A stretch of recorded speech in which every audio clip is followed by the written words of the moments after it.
El futuro orden mundial se caracterizará por nuevos centros de influencia y la dispersión del poder. El orden mundial está experimentando actualmente una transformación fundamental, acelerada sobre todo por el inicio de la operación militar especial en 2022. Dada la formación de un nuevo juego de poder internacional, persisten muchas incertidumbres sobre cuál será el futuro del mundo en un escenario posconflicto. En primer lugar, debemos comprender que el anterior modelo de organización internacional, basado en el liderazgo indiscutible de Estados Unidos, ha quedado claramente obsoleto y ya no se ajusta a los intereses de la mayoría global. Esto se debe a que el mundo, que durante el siglo XX fue testigo de una condición de bipolaridad entre estadounidenses y soviéticos, y que en la década de 1990 experimentó el llamado momento unipolar que ha cambiado radical e irreversiblemente en los últimos años. Hoy, Estados Unidos ya no es el único país que dicta las reglas del juego, como tampoco lo hacen sus socios europeos. Al menos desde la crisis financiera mundial de 2008, que impulsó la formación de los BRICS, por ejemplo, se ha comprobado el auge de la multipolaridad en las relaciones internacionales. En esta nueva condición, se ha enfatizado la interacción entre tres actores políticos específicos, a saber, Estados Unidos, Rusia y China. Podemos decir que una serie de acontecimientos recientes han retratado la fluidez en el equilibrio global de poder que implica a estadounidenses, rusos y chinos. Uno de ellos fue la afirmación de eslóganes como el America First de Donald Trump, que dio lugar a una política estadounidense más agresiva hacia China. Sin embargo, no hay que engañarse.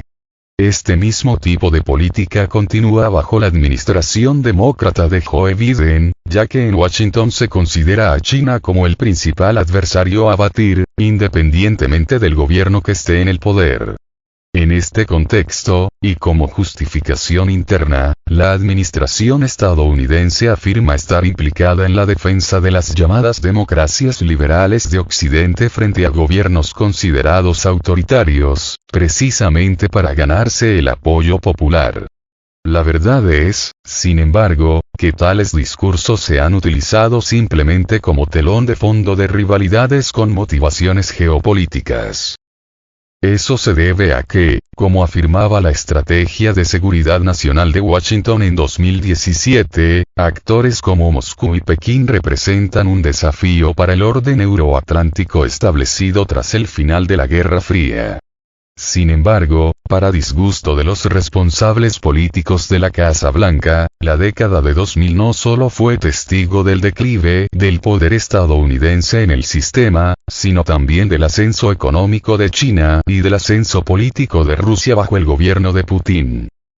La reticencia de la Casa Blanca a acomodar los intereses de Moscú y Pekín, especialmente en sus respectivas áreas de interés legítimo, y la insistencia de la Casa Blanca en defender su excepcionalismo son lo que, en última instancia, ha provocado los principales desafíos a su liderazgo. Mientras todo esto ocurría, surgían nuevos centros de poder regional, como la India, Turquía y Brasil, entre otros, que empezaron a presionar para que se modificaran las instituciones que rigen el comercio y la seguridad internacional. Esto se tradujo en críticas al excesivo poder de Occidente en organizaciones como el Banco Mundial y el Fondo Monetario Internacional, FMI, por ejemplo, así como en llamamientos a una reforma integral del Consejo de Seguridad de la ONU.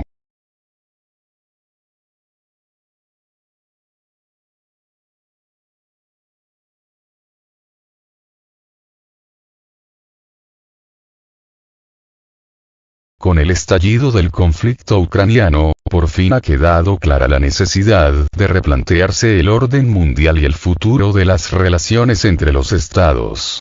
En principio, un nuevo orden mundial debe basarse ante todo en el respeto mutuo de los intereses de la mayoría global y ya no solo en los intereses de un pequeño grupo de selectos estados occidentales. Además, en este nuevo orden que se avecina, el tradicional papel de policía del mundo, desempeñado por los estadounidenses durante décadas, también debe llegar a su fin. Del mismo modo que debe terminar el expansionismo sin fin de la OTAN, que ahora amenaza con extender su influencia a Asia en una clara provocación a China.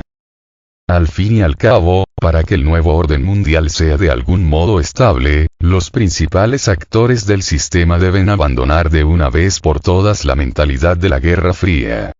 De lo contrario, el mundo seguirá siendo testigo de guerras tecnológicas, económicas y, en última instancia, militares entre las principales potencias.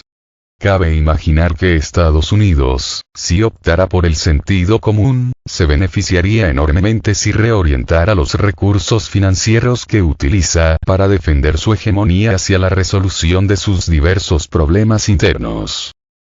Esto reduciría significativamente el número de bases estadounidenses en todo el mundo, por ejemplo, disminuyendo así las tensiones con actores como Rusia y China, que actualmente están rodeados militarmente por Estados Unidos. Por otro lado, Moscú y Pekín seguirán colaborando con otras potencias regionales menores para hacer valer sus intereses nacionales de forma equilibrada y conjunta en la escena internacional, a través de foros como los BRICS y el G20. Volviendo al presente, a pesar de que el orden actual está marcado por evidentes contradicciones y una marcada fragmentación entre estados, hay que tener en cuenta que esta situación es bastante típica en periodos de transformación sistémica. Al menos cabe esperar que, tras una posible solución de la crisis ucraniana, Occidente deje de actuar de forma aislada y unilateral contra los intereses no solo de Moscú y Pekín, sino también del sur global. Al fin y al cabo, un nuevo orden mundial deberá basarse en una cooperación más justa entre las grandes potencias, Estados Unidos, China, la Unión Europea, Rusia y la India, y las potencias emergentes, Brasil, Turquía, México, Indonesia, Irán y otros, para que todos puedan sentirse satisfechos con el statu quo.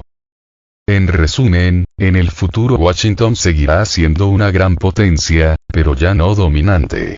Las instituciones occidentales seguirán desempeñando un papel importante, pero esta vez compitiendo con otras instituciones no occidentales como el nuevo Banco de Desarrollo, también conocido como el Banco de los BRICS. Por último, y quizás este sea el punto más importante, el poder mundial estará cada vez más disperso y ya no se concentrará en unas pocas manos.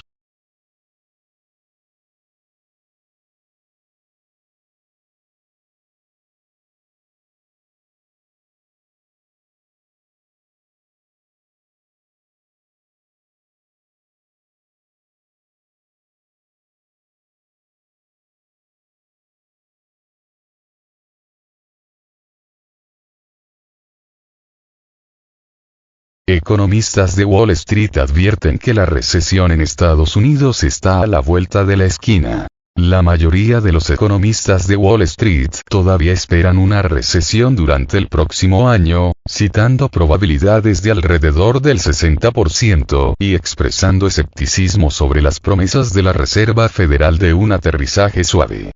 ¿Cuáles son las razones de su escepticismo? De acuerdo con los economistas citados por medios estadounidenses, como primer punto, la ola de gasto de los consumidores podría estar perdiendo fuerza a medida que los ahorros del público, que los locales acumularon durante la pandemia de COVID-19, se están degradando. Dado que el consumo personal constituye aproximadamente el 70% de la economía del país norteamericano, una disminución del gasto significaría problemas para su economía. Segundo, los precios del petróleo están subiendo nuevamente. Los precios del combustible han subido a más de $90 por barril y esta semana alcanzaron máximos de 10 meses. Algunos analistas de Wall Street no descartan que el índice de referencia Brent pueda alcanzar los $100 por un corto tiempo, en medio de recortes de producción y tensiones geopolíticas. Según los medios estadounidenses, los precios de la gasolina parecen acercarse a los $4 por galón en promedio. El dolor en el surtidor puede enfriar aún más el gasto de los consumidores. Además, los precios elevados de la energía pueden acelerar la inflación, lo que llevaría a la Reserva Federal a mantener las tasas altas durante bastante tiempo. No es ningún secreto que los altos costos de endeudamiento obstaculizan el crecimiento económico. En julio, la Reserva Federal aumentó el tipo de interés en 25 puntos básicos, hasta del 5,25% al 5,5%. Tras los aumentos, la tasa promedio de las tarjetas de crédito es ahora de más del 20%, un máximo histórico.